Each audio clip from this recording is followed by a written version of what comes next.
Seja muito bem-vindo a mais um vídeo aqui do canal do Teologuês. Alex Matos por aqui. Eu sou criador desse canal, um espaço onde a teologia ela se encontra com o nosso dia a dia. Hoje é mais um vídeo das perguntas lá que foram colocadas lá no nosso Instagram, tá bom? Eu vou estar respondendo aqui as perguntas feitas por lá. Então, se você não nos segue ainda no Instagram, nos siga. Eu vou deixar aqui o arroba do nosso Instagram. E para que esse vídeo alcance um número maior, nos ajude se inscrevendo no canal se você ainda não é inscrito, curtindo o vídeo, compartilhando com um amigo, tá bom?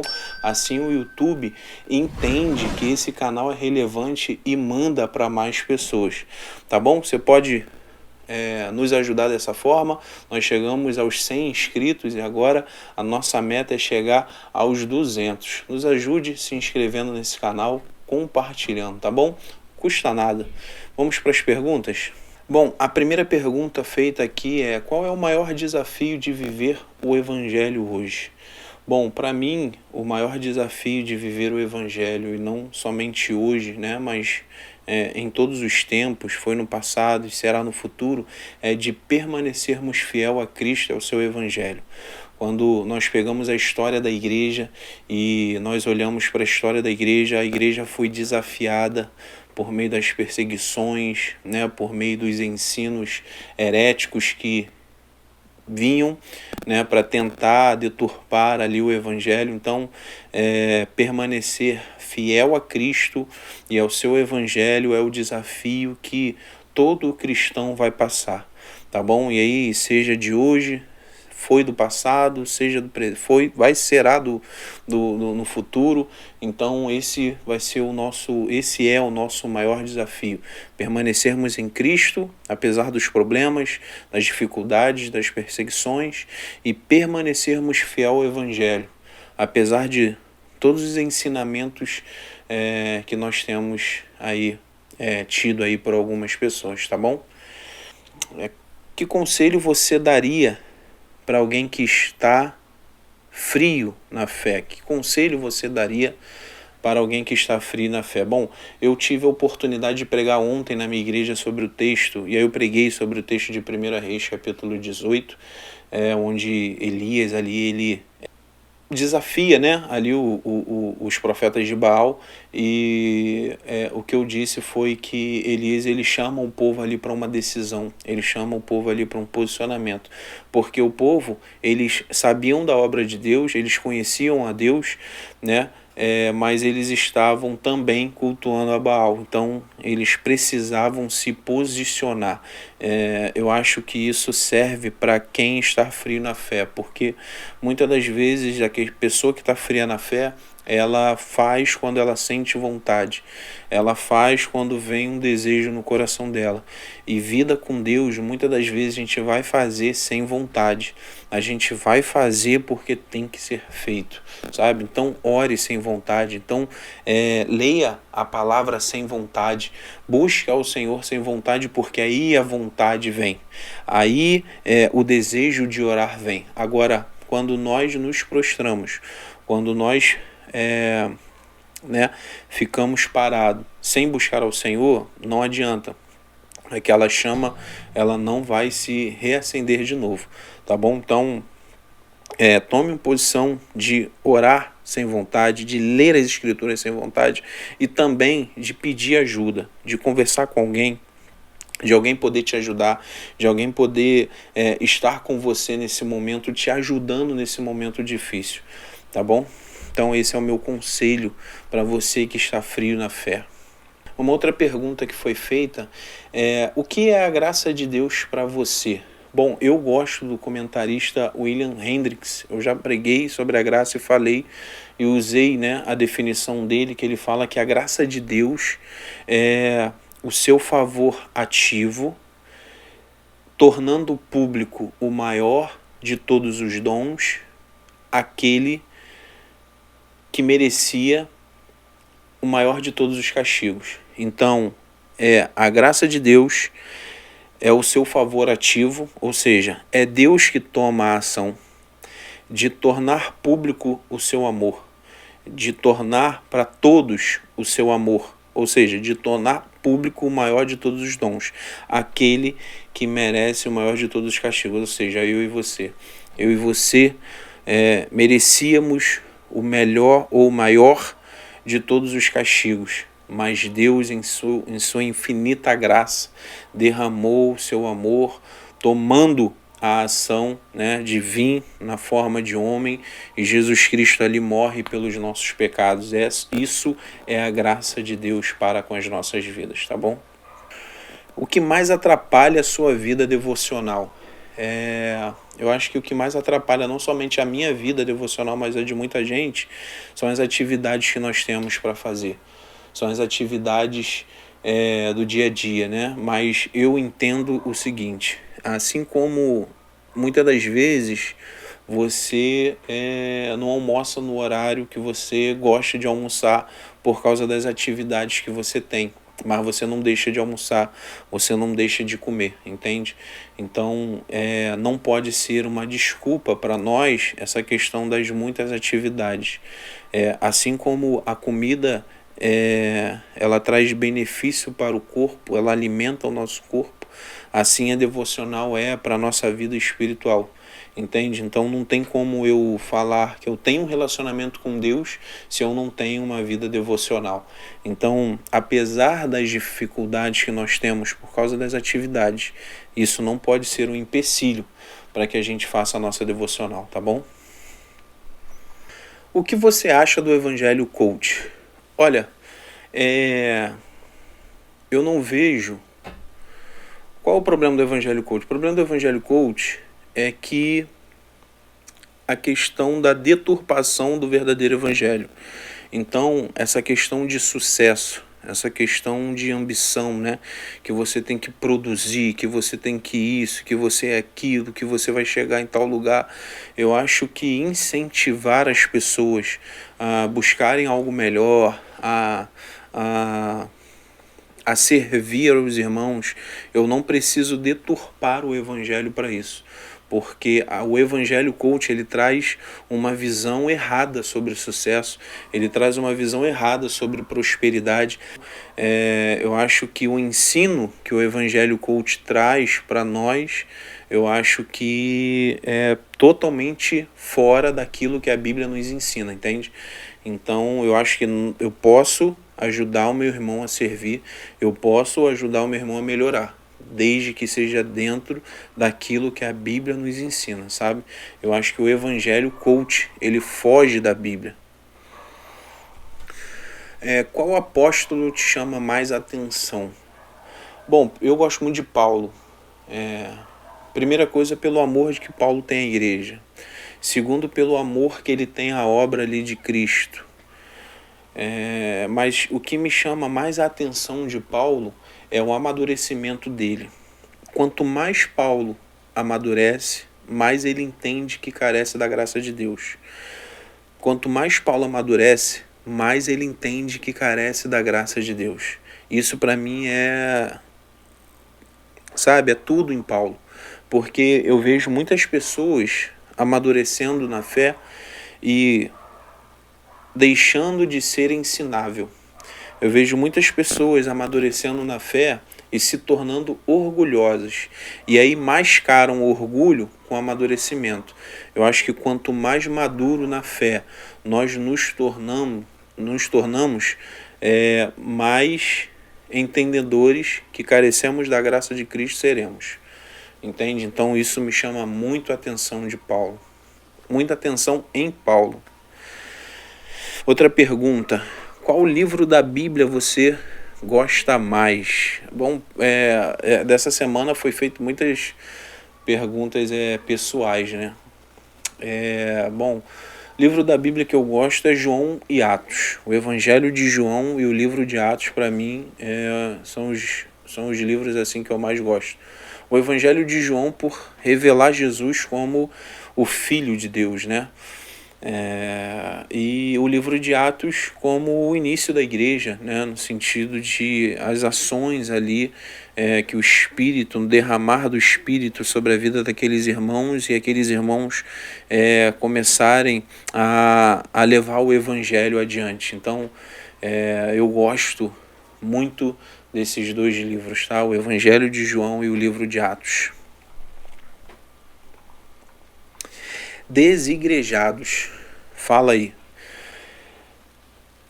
Então, eu penso duas coisas a respeito dos desigrejados, né? Primeira coisa, existe o desigrejado, na minha opinião, que é aquele que foi ferido pela igreja. E aí, se você foi ferido pela igreja, cara, volta para um lugar que vai cuidar de você, volta para um lugar que vai estar com você, volta para um lugar que vai te acolher, que vai ser um lugar que que os irmãos irão te acolher, entende? Eu acho que nem todo lugar é como, de repente, o lugar onde você foi ferido. Então, se um pastor, se um irmão, se uma igreja te feriu, cara, não acho que todas as igrejas são como aquela igreja. Então, cara, volte para a igreja, volte para um lugar que vai cuidar de você, volte para um lugar que vai te dar atenção, volte para um lugar que você vai se sentir amado, entende? Agora, existe o desigrejado que são aqueles que vivem meio que uma filosofia, né, contra a igreja institucional, porque a igreja institucional ela não é bíblica e tal, e tal, e tal. Cara, eu, assim, penso que é o seguinte, né, tudo vai desembocar na igreja.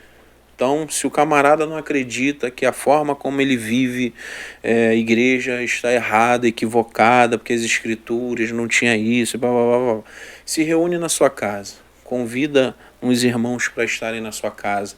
E aí você vai começar a pregar o evangelho para aquele irmão, para aqueles irmãos. E aí os irmãos vão começar a chamar outros, e aí outros, e outros. E aí provavelmente a sua casa já não vai mais caber mais pessoas. Vocês terão que comprar ou alugar um espaço para suportar as pessoas que estão indo na sua casa, que não cabe mais. A quantidade de pessoas que de repente que vai ter dentro da sua casa, você já não vai mais conseguir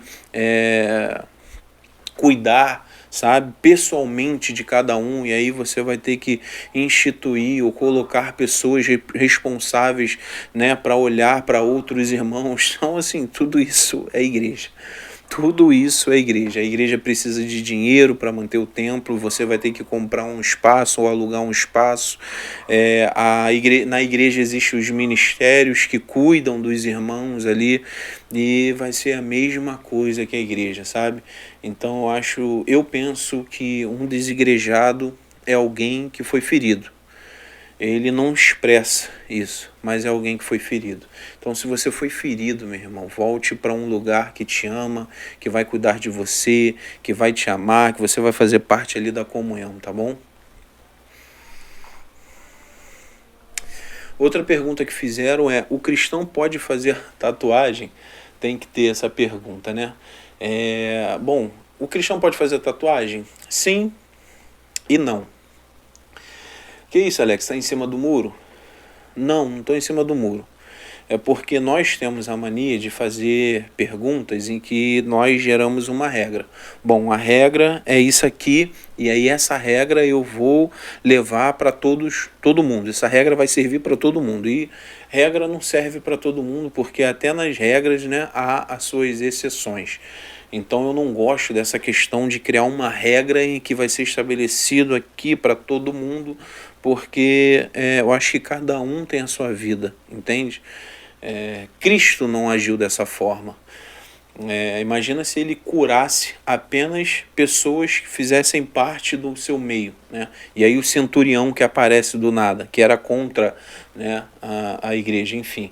Então, eu não enxergo dessa forma. Eu acredito que sim, o cristão ele pode fazer a tatuagem, né, no sentido de que não há nenhum tipo de condenação bíblica em relação a isso. Eu penso que a tatuagem, eu nunca estudei assim, a história da tatuagem, eu não sei quando começou, mas eu tenho certeza que foi depois dos tempos bíblicos, até porque acho que naquela altura ali, enfim, naquela época não tinha agulha, né, não tinha maquinazinha para fazer tatuagem, né, então eu não vejo nenhuma condenação bíblica, mas não.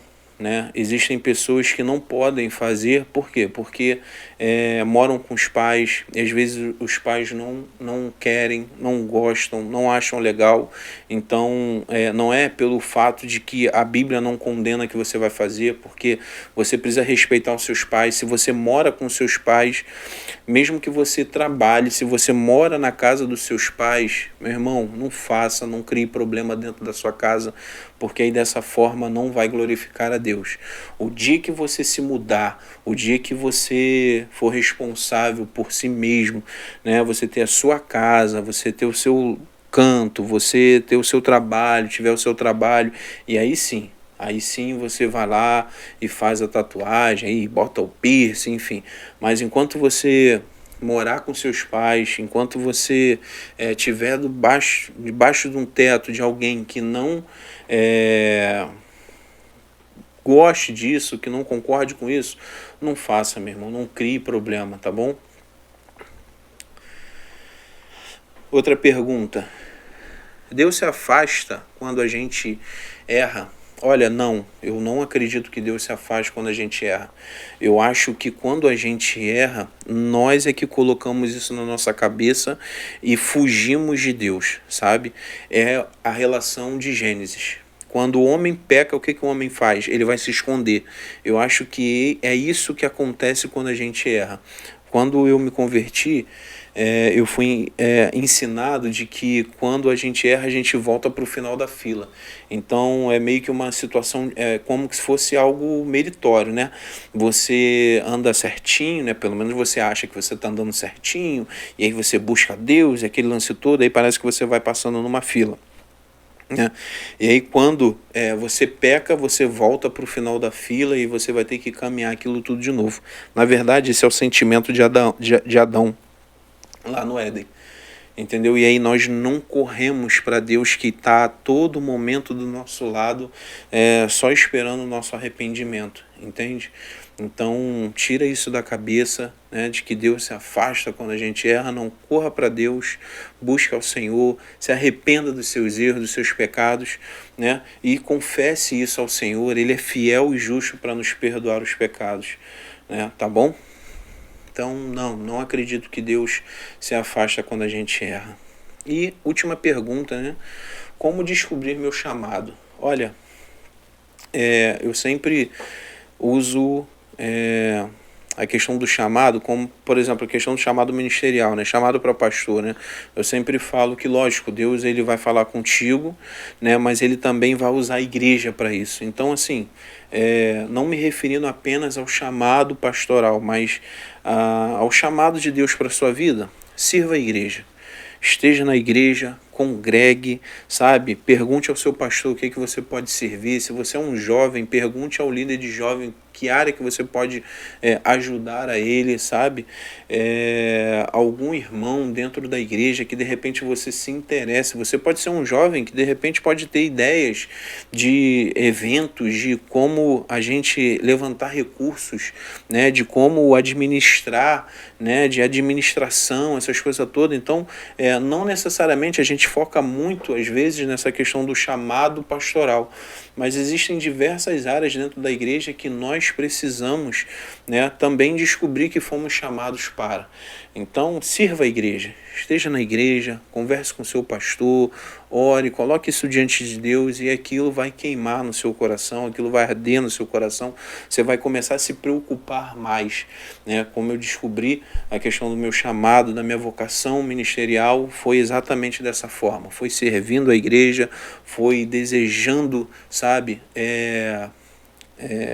estudar mais a palavra, conhecer mais a palavra, saber mais da palavra. Eu gosto de ensinar e eu gosto de, sabe, de estar expondo ali as escrituras. Então, enfim, servindo a igreja, eu comecei os irmãos começaram a entender ali e apontar a questão do chamado para a minha vida. Então, eu acredito que isso não é apenas chamado ministerial pastoral, isso é de forma geral, tá? Então, sirva a igreja. Meus irmãos, por hoje foi só. Quero agradecer desde já que você colocou suas perguntas lá no Instagram. Nos siga, vou colocar aqui o @ tá? Do nosso Instagram. Vai lá, segue lá, que amanhã ou quarta-feira eu vou estar colocando a caixinha de pergunta para estar pegando mais perguntas de vocês, para toda segunda-feira sai aqui o vídeo nesse canal das perguntas lá da caixinha do Instagram, tá bom? E mais uma vez, se inscreve aí no canal, nos ajude compartilhando esse vídeo. De repente um amigo, um parente, um familiar seu, que alguma pergunta aqui que foi respondida e você acha que, poxa, essa pergunta, essa resposta que o Alex deu, poxa, vai de repente ser bênção na vida do meu irmão, do meu amigo. Então compartilha esse vídeo aí com ele, tá? Porque, como eu falei, dessa forma o YouTube entende que esse vídeo é relevante e propaga, né? Envia esse vídeo para mais pessoas, tá bom? Quero te agradecer, muito obrigado por você ter chegado até aqui, que Deus te abençoe e tenha uma excelente semana.